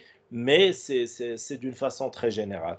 Et donc, par la suite, ça prend du temps et beaucoup plus de ressources et de choses pour le réaliser. Un autre système de formation qui est l'intégration, c'est un processus qui a été proposé par des cabinets donc, anglais Et c'est un autre modèle. C'est-à-dire, la formation ici, elle va avoir une configuration fragmentée. C'est-à-dire, les compétences, on va les découper, d'accord, sur plusieurs fragments de compétences qu'on va essayer de développer. Et il va y avoir par la suite ce qu'on appelle la MSP, c'est-à-dire une mise en situation professionnelle. Alors là, qu'est-ce qu'on va faire? Ça ressemble à l'alternance, mais c'est différent. Pourquoi? Parce que cette fois, on va pas, les gens ne vont pas être en alternance avec un stage, mais ils vont être en alternance avec des missions à réaliser, avec des objectifs à réaliser. C'est-à-dire, on va essayer de revoir, si vous vous rappelez, on l'a vu tout à l'heure, la notion de on-the-job learning, c'est-à-dire ce sont des personnes qu'on a formées et qu'on va envoyer pour faire de la pratique, mais cette pratique, elle va être, disons, en quelque sorte cadrée par des objectifs de réalisation. C'est-à-dire, par la suite, on va voir si cette personne, elle a pu être performante par rapport aux activités qu'elle a réalisées et on va l'évaluer par une évaluation compétence et non pas une évaluation type stage, exposé, qu'est-ce que vous avez fait, etc. Non, mais c'est carrément des objectifs de réalisation. Et donc, dans cette approche de mise en situation professionnelle qui rejoint la professionnalisation dont on a parlé aussi, on a l'aspect en salle et l'aspect complémentaire qui est les stages et bien sûr par les différents exemples de livrables qu'on va avoir, ce sont disons des comptes rendus de compétences ou bien de bilan de réalisation. Un autre modèle, aussi intégration, qui a été aussi proposé par un cabinet anglais qui est proposé, et c'est un modèle qui est destiné pour les cadres supérieurs. Là, on va parler, au lieu de parler directement sur cet aspect, quand on parle de cadre supérieur, c'est-à-dire qu'il est appelé non pas d'occuper un poste, mais d'occuper un poste de management. Et là, quand on parle de poste de management, on va créer ce qu'on appelle des postes apprenants. C'était quoi un poste apprenant? C'est que le poste avec une structure de sponsoring, ce qui veut dire il va avoir un sponsor, un parrain, un tuteur, etc. Et là, il va y avoir des formations complémentaires, mais plutôt type soft skills, d'accord? Ce sont des formations transverses, mais le gros de la formation, il va se faire sur le terrain à travers un poste apprenant, c'est-à-dire le poste en soi, il a été disons, organisé de telle façon à transmettre le maximum de situations problèmes, le maximum de situations d'interaction pour permettre à cette personne de travailler. Alors, le scénario pour essayer d'éviter toute confusion, le premier scénario d'alternance, c'est tout simplement un stage. Le deuxième scénario de mise en situation professionnelle, on donne des objectifs, des activités à réaliser, mais là, on met la personne en situation apprenante et c'est dans cette situation où elle a besoin d'intégrer, si vous voulez, une notion de compétence globale, collective, et non pas acquérir des compétences fragmentées. Et ces situations d'apprentissage, on peut mettre la personne dans une situation donc management 1, une situation apprenante management 2, et à partir de là, lui décliner ou bien lui mettre le maximum de situations à gérer afin qu'il ait une montée en compétences qui est rapide et qui est stabilisée. Un troisième type de formation, qui est aussi une formation intégration via une plateforme e-learning cette fois, c'est aussi une formation qui a été proposée par des Canadiens. Et cette formation, ce modèle de formation canadien, ben, qu'est-ce qu'il offre?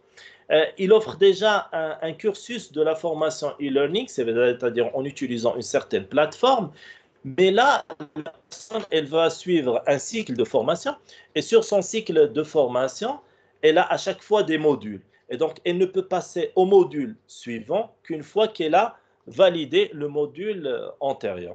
Et cette évolution d'apprentissage sur ces différents modules, il va être aussi par des évaluations, c'est-à-dire on va évaluer le temps qu'elle va passer sur un module spécifique, où est-ce qu'elle a coincé, etc. Et on va voir aussi comment on va, en quelque sorte, améliorer son bilan de compétences, son développement de compétences par rapport à ces différentes situations. Alors, ces modules qu'elle va suivre en cycle, par la suite, il va y avoir encore, on va parler de structure de tutorat, où il va y avoir bien sûr un suivi d'un stage. Et à partir de ce stage, on aura 3 niveaux de stage. Alors là, on parlera de 3 niveaux de stage. Un stage, disons, d'insertion ou bien d'immersion pour essayer de voir l'environnement de travail. Un stage où il va être accompagné par quelqu'un, disons un stage d'initiation à l'action, et un dernier stage d'autonomie ou de développement d'autonomie où il va devoir réaliser les activités de lui-même. Et là, ça, c'est un processus qui est aussi, il a donné de très bons résultats. Pourquoi? Parce que parmi les points forts, c'est une approche compétence intégratrice. Pourquoi? Parce qu'elle va comprendre la compétence spécifique, le métier, avec bien sûr la possibilité de s'adapter à l'aide des grilles, à l'aide des suivis, à l'aide de la structure de tutorat qui est toujours importante. Et bien sûr, il y a des points faibles. Pourquoi? Parce que ce sont des cycles de longue durée. Ils impliquent aussi un investissement en termes de plateforme, e-learning, etc. Et comme vous voyez ici, il y a une formation sur les situations professionnelles, il y a le sponsor de stage, il y a le responsable de stage, etc. Bien sûr. Bon, alors, un autre modèle qui est la formation, bien sûr, la formation continue. Alors, la formation continue, telle qu'on la connaît, bien sûr, c'est un processus de formation. Mais ce qui est nouveau, c'est que elle est déclinée sous forme, ce qu'on a dit tout à l'heure, des parcours de formation. Et à travers ces parcours de formation, on arrive à former par rapport à une compétence. Et bien sûr, le modèle qui est proposé, il y a bien sûr les objectifs de formation. Et comme vous savez, initialement, il y a déjà un besoin en formation qui est exprimé par quelqu'un, une offre de formation par l'organisme de formation, une revue de l'offre, d'accord? Une fois qu'on se met d'accord sur cette réunion de revue d'offre, eh ben, on peut faire une contractualisation de cette formation. Et là, c'est avec une nouvelle notion qui est la notion, disons, d'apport théorique. Dans cette notion d'apport théorique, qu'est-ce qui se passe? Ben, la formation n'est pas une formation telle qu'on l'a reconnu classiquement, c'est-à-dire une formation en salle, etc. Mais on va comprendre cette formation par un aspect plutôt pratique.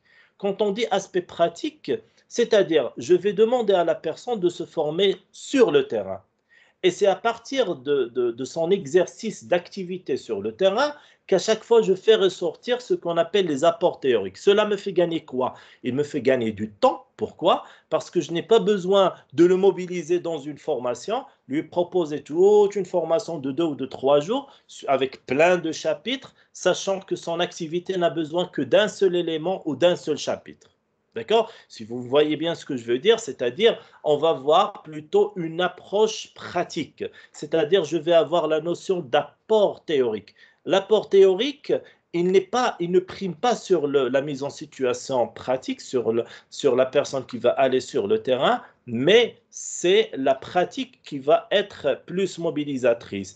Alors, on va proposer la formation et on va même presque la découper. On va dire par exemple qu'on a 3 jours de formation et sur ces 3 jours, il n'y aura qu'une demi-journée ou une journée de formation en salle. D'accord? Le raisonnement de cette formation par la pratique, il est très important. Alors, un dernier exemple que je voudrais partager avec vous, c'est un exemple qui est proposé par un cabinet américain, d'accord? Et il parle du craft skills. Le craft skills, donc, c'est principalement des métiers de base tels que menuiserie, plomberie, etc. Mais ce qui est très intéressant, c'est que dans ce processus de formation, il y a en quelque sorte une standardisation de cette formation. Déjà, le cabinet, il offre cette formation à l'échelle internationale. Et en plus, par rapport à cette offre de formation, il forme sur des compétences spécifiques. Donc, le contenu de formation, il est identique. Et une fois qu'ils sont formés, il y a par la suite des tests qui se font à distance avec l'organisme de formation aux États-Unis. Et ces tests et ces évaluations, ils sont par la suite poursuivis par des stages pratiques. Et il y a une évaluation de ces stages. Et bien sûr, c'est une fois qu'il y a bien sûr la réussite de ce processus, la personne, elle reçoit carrément une carte ou bien un badge qui par l'organisme. Et à partir de ce badge, on perd la notion de diplôme. C'est-à-dire, à partir de cette validation, c'est comme une sorte de validation de vos compétences, une fois que vous avez validé les compétences par le processus, eh bien, vous arrivez même à travailler peut-être avec des organismes. On a vu sur la liste des entreprises, il y avait Shell pour les carburants, il y avait aussi des entreprises au niveau de Canada, des entreprises en France, et qui tous, ils recrutaient les gens à partir de cette carte. C'est-à-dire, le recrutement se fait à la base de ces compétences qui ont été validées. Bon, c'est quoi les limites de ce processus? Déjà, il y a la difficulté du renouvellement chaque 3 ans de cette certification. D'accord? Et il y a aussi que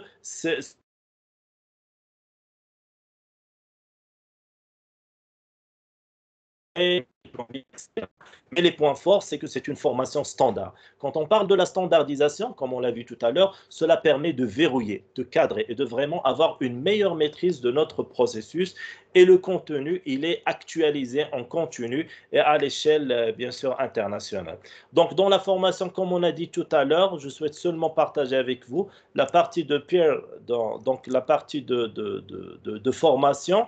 Il y a la formation en salle, et il y a la formation avec les pairs, il y a la formation en job learning qui peuvent être dimensionnées de façon différente. On peut par exemple ne pas être limité sur des formations donc en salle, mais plutôt avoir quelque sorte de type pourcentage, 10 ou 20% pour la salle, 50% par exemple, plutôt 30% pour les peer-to-peer et 50% pour le on-job learning. Mais cela nécessite bien sûr tout un processus parce que le processus en job learning qui a été initialement par les anglo-saxons, donc il y a plusieurs étapes, à savoir préparation, instruction, performance et suivi. Et ces étapes, ils nécessitent bien sûr une structure aussi encore de parrainage et de tutorat et une identification des objectifs et un suivi donc constamment. Et la partie performance qui est encore très importante, elle passe du niveau travailler avec assistance plus travailler avec conscience jusqu'à intégrer la partie autonomie. Et une fois à partir de là, on peut développer dans un cycle d'expertise une meilleure façon de travailler. Et le suivi, il se fait via des grilles, ce qui veut dire on peut utiliser des grilles d'observation pour voir si la personne elle exécute les tâches conformément à ce qu'on attend d'elle et si par exemple elle arrive à réaliser des activités de façon plus performante. Bien, j'espère que je n'ai pas été trop long. J'ai essayé de speeder un peu à la fin, surtout par rapport au timing avec M. Abdelwahed et les différents participants. Et donc, comme on l'a dit tout à l'heure, c'est un survol. Donc, je suis à l'écoute de vos remarques, de vos questions et je vous remercie pour votre attention. Et je donne la parole à Si Abdelwahed si vous voulez bien et merci. Alors, merci infiniment, Serabeh. Merci pour la clarté de votre intervention. Je veux justement, concernant Serabeh, une petite présentation de notre cher ami. C'est un docteur en ingénierie des compétences. C'est un responsable de formation training Territorial Innovation Lab. Et en même temps, c'est un enseignant intervenant en ingénierie de la formation, en master ingénierie des techniques et de l'éducation et de la formation à la faculté des sciences de Belmsic. C'est un animateur aussi des soft skills et outils de pilotage de la performance. Responsable à la filière de génie des procédés au centre des compétences industrielles OCP Africa. Et c'est un consultant aussi en gestion prévisionnelle des emplois et des compétences. Alors, pour ne pas tarder, donc, je laisse la parole à nos chers participants. Si quelqu'un parmi vous aura une question à poser, c'est avec plaisir. Marhaba.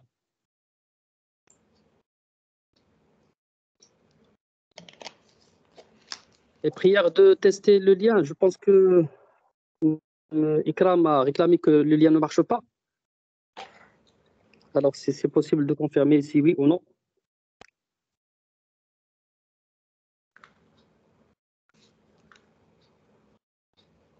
Alors, je vous laisse avec les amis pour rectifier le petit souci le formulaire, si c'est possible, de gérer la partie questions-réponses.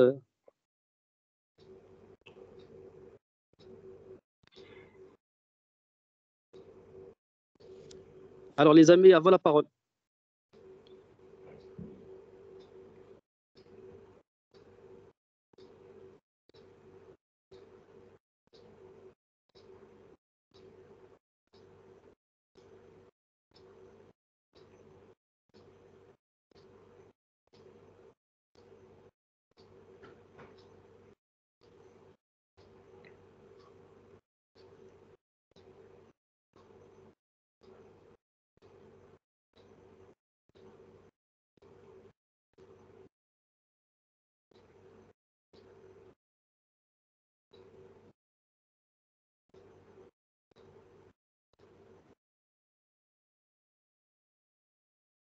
Il y a des questions.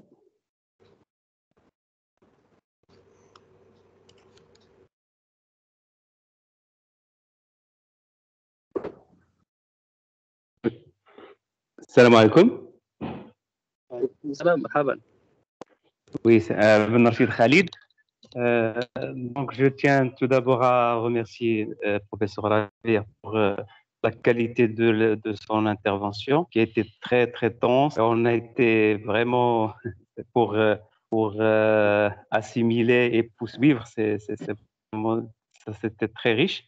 Donc, ma question, c'est, donc, comme étant doctorant, on est amené, par exemple, par exemple, exercer dans l'enseignement, c'est-à-dire quelles sont cette trame ou bien cette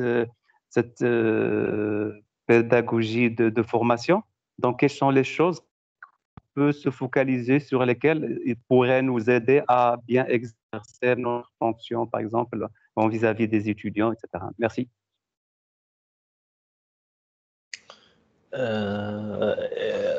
Marhaba. Donc, si j'ai bien compris votre question, c'est par rapport à comment organiser une session de formation, dans votre cas, en tant que doctorant, une session de formation déjà professionnelle ou bien académique au niveau de l'université? Oui, c'est plutôt académique, je pense. Ok. Ok. Donc, pour préciser, dans la formation académique, les entrées sont un peu différentes. Là, je fais qu'un c'est bon, par exemple, dans la formation académique, il y a déjà, on parle avec la notion de diplôme. Et un diplôme, donc, c'est une structure et on n'est pas dans la position d'ingénierie de formation typique où on trouve, par exemple, des modules par rapport à une pratique d'un métier spécifique. C'est-à-dire, c'est pourquoi on trouve les diplômés universitaires. Il peut tout aussi bien travailler dans plusieurs postes. Cela dépend des opportunités qui vont s'offrir. Ce qui n'est pas le cas de l'ingénierie de formation pure et dure. Pourquoi? Parce qu'elle s'adresse plutôt à un exercice d'un métier très spécifique et le développement des compétences, il est par rapport à ce métier.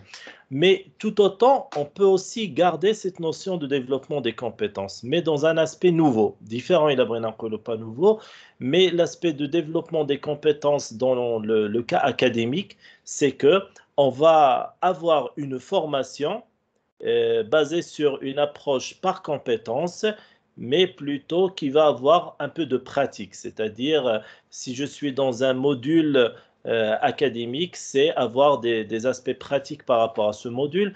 Et donc, l'organisation de ma formation, c'est à peu près le même scénario. C'est quels sont les objectifs. À la différence que donc c'est quoi? C'est qu'on va se limiter à des objectifs pédagogiques. On peut ne pas avoir des objectifs de formation. C'est vrai que de l'intervention, elle est un peu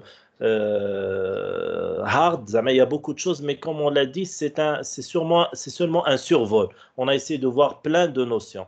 Alors, je vous explique, quand on parle de compétences ou bien d'objectifs pédagogiques, c'est avoir un contenu de formation que vous allez transmettre les apprenants, les élèves ou les étudiants en salle, et par la suite, vous allez mesurer l'acquisition de ces connaissances que vous avez transmises. Cette acquisition, elle va se faire par de l'évaluation formative, c'est-à-dire de l'évaluation au cours de la formation, et elle va aussi se faire par de l'évaluation sommative en fin de module de formation où vous allez les évaluer par rapport à un examen et un test. Mais cette structure d'objectifs, elle est importante.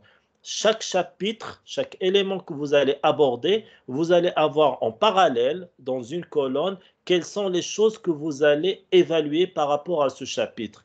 Et cela vous permettra une structure des objectifs pédagogiques, c'est-à-dire quels sont les savoirs à acquérir. Les objectifs de formation, certes, ça va rester une notion exceptionnelle pour l'ingénierie de formation ou la formation continue. Pourquoi? Parce que là, on va devoir les évaluer par rapport à la pratique et comment ils vont exercer ce qu'on leur a transmis. Donc, je vous remercie pour votre question parce que c'est très important de voir la différence parce que cela nous amène réellement à voir une évaluation des objectifs pédagogiques versus une évaluation des objectifs de formation, des objectifs opérationnels, des objectifs pratiques. Merci. Donc, j'espère que j'ai répondu. Donc, je vous donne la parole.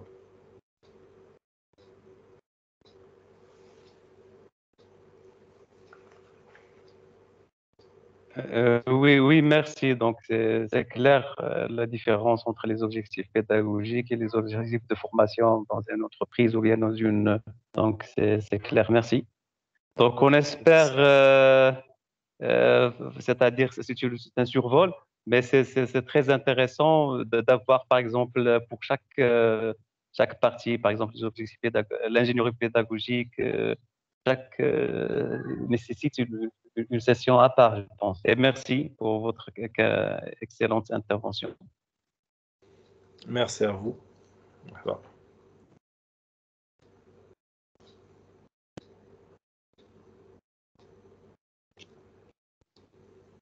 Alors, merci.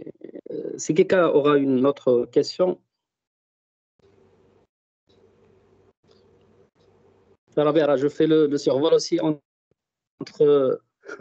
entre la modération et le problème de souci de la plateforme pour que les participants puissent remplir le formulaire de participation. Ouais. Alors les amis, si vous avez des questions, avec plaisir. Bonsoir. Bonsoir, marhaban. Oui, bonsoir, monsieur. Avec plaisir. Marhaba, Sidi. Bonsoir, moi c'est Djougoulé Mathias depuis Conakry, en Guinée. Ah, ça fait plaisir. Bienvenue. Ok.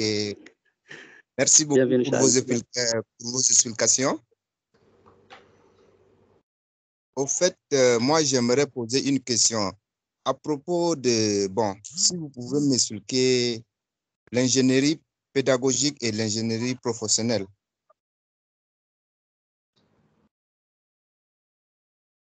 OK.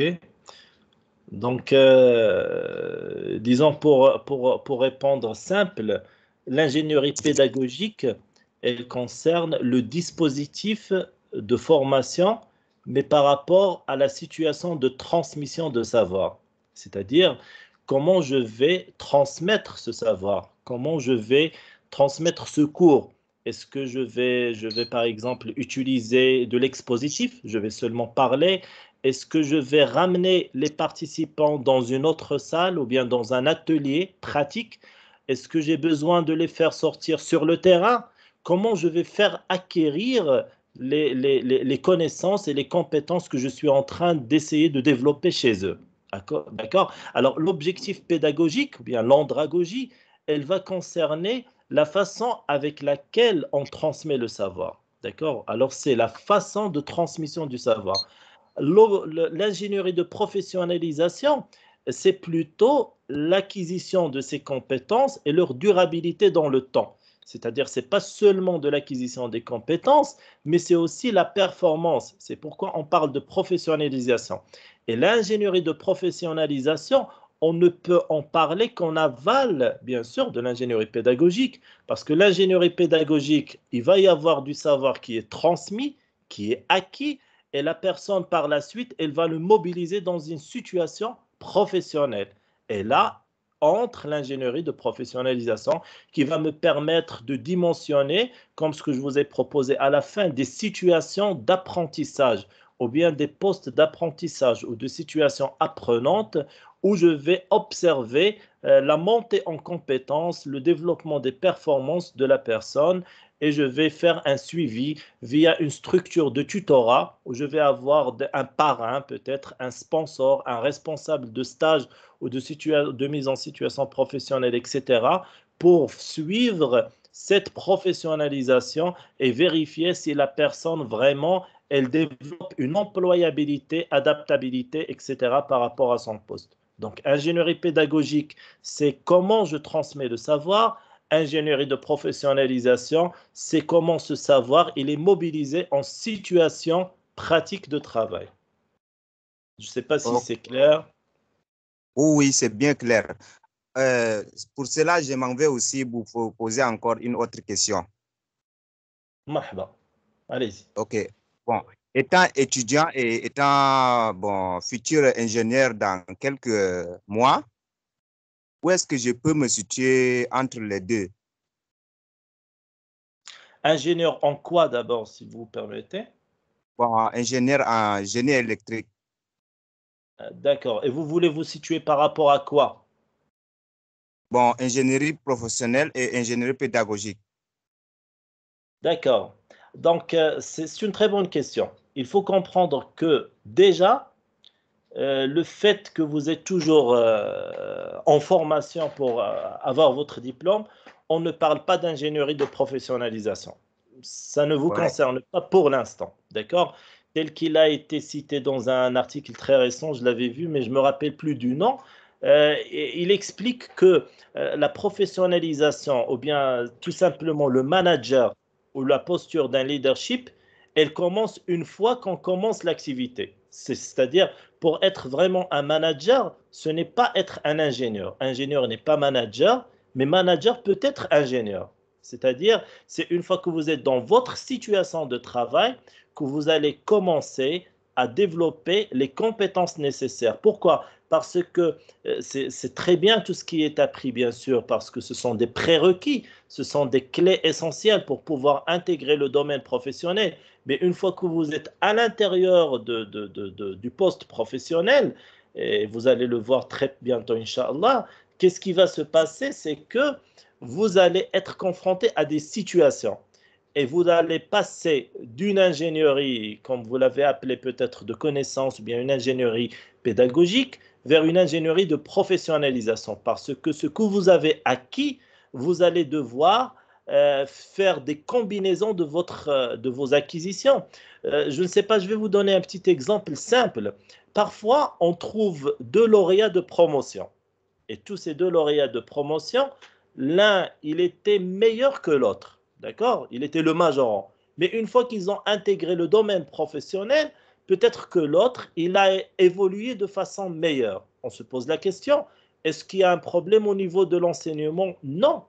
Mais le problème, il est au niveau de la situation de professionnalisation et la compétence à mobiliser tout ce qui a été acquis, c'est là qui va rentrer en jeu.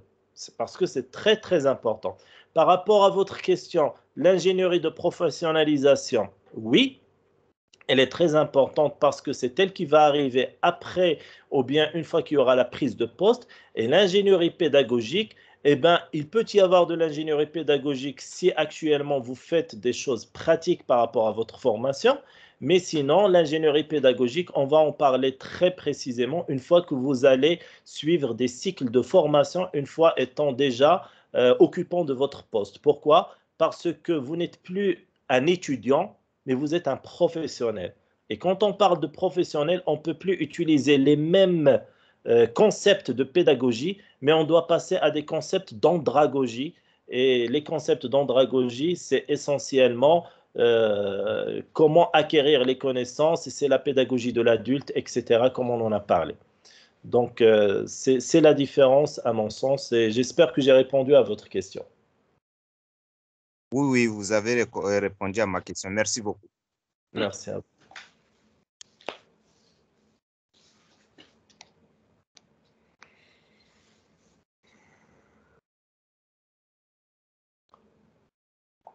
Merci les amis. Alors, pour vous signaler, vous veuillez remplir le dernier lien du formulaire d'inscription, ou plutôt de présence.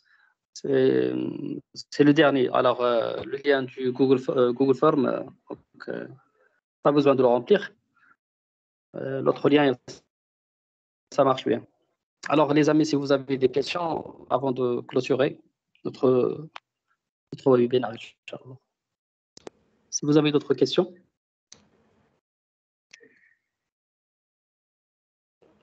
Il y a des personnes qui ont levé la main. C'est Abdelwahid, je ne sais pas si c'est pour poser des questions. Alors, c'est Rachid, marhaba. C'est Rachid. À vous la parole, c'est Rachid. Sinon, on passe à... Oui, c'est Ibn Rachid. Oui, oui. Rebonsoir. Une autre précision relativement les références, le professeur, par exemple, il a cité beaucoup de théoriciens et de références. Il est qu'impossible, il y a un partage. Par exemple, on suivait avant, c'est-à-dire les théoriciens français, etc., le modèle français. Actuellement, les Français, ils suivent les anglo-saxons, etc. Donc, pour plus approfondir nos connaissances, et merci. Ok. Marhaba. Donc, je vais partager ma Abdelwahid par la suite. Seulement, je voudrais rajouter une petite précision. Actuellement, il y a des modèles, c'est vrai, vous avez dit quelque chose qui est intéressant. Il y a les modèles, il a vraiment au titre conceptuel. Donc, les écoles, comme on l'appelait pendant, comme on dit pour la recherche, il y a les écoles qui soutiennent par exemple le constructivisme, etc. Il n'y a pas d'amalgame. Mais les autres modèles en ingénierie de formation, les exemples qu'on a cités à la fin, je voudrais seulement préciser que les cabinets développent eux-mêmes leur propre modèle d'expertise. Ce qui veut dire, je peux partager avec vous les noms des cabinets sans aucun souci. Je vais vous les envoyer avec un petit descriptif si j'arrive, etc. Mais pour vous dire, ce n'est pas la notion classique où on trouvait par exemple une école qui va soutenir en ingénierie de formation ce modèle plutôt qu'un autre. Les fondamentaux, ils existent. Il existe des écoles de fond. Mais ce qui est pratiqué, c'est plutôt, ça commence à devenir vraiment très répandu, c'est développé par les propres cabinets d'expertise. C'est un cabinet, il vit une situation spécifique d'ingénierie de formation et il va développer un modèle par rapport à la situation sur laquelle il travaille. Mais je vous remercie parce que c'est une remarque importante. Ça peut cadrer mieux les approches. Merci.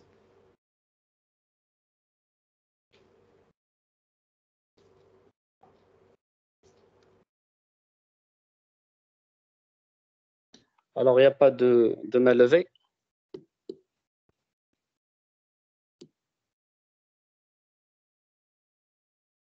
Alors, d'autres questions, les amis? Si vous avez...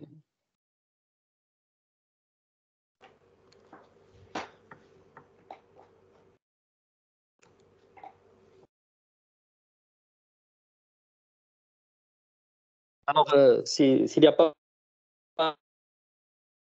des questions, on passe à la clôture. C'est Rabia, ما تخليناش بك. Ah là, c'est un très grand plaisir de partager avec les amis, les collègues. Et de toute façon, c'est une première occasion, c'est un survol. Et on est en famille de collègues et de pairs scientifiques, et on est entre nous. On est toujours à votre disponibilité via l'association ou via nos amis, via les autres cabinets. C'était un plaisir de partager avec vous de la session. Et je vous dis merci et à très bientôt, Inch'Allah. Merci. Merci infiniment, Sidi Rabi. Donc, notre association est toujours ouverte à toutes les propositions, à toutes les initiatives. Donc, n'hésitez pas à nous contacter via email, page Facebook. Donc, nous sommes à votre disposition. Et finalement, merci pour votre attention. Merci les amis, merci chers collègues. Au prochain rendez-vous, Inch'Allah. À tout à l'heure. Salam alaikum. Salam, merci. عليكم السلام مرحبا. Alors bonne nuit à tout le monde. Salam.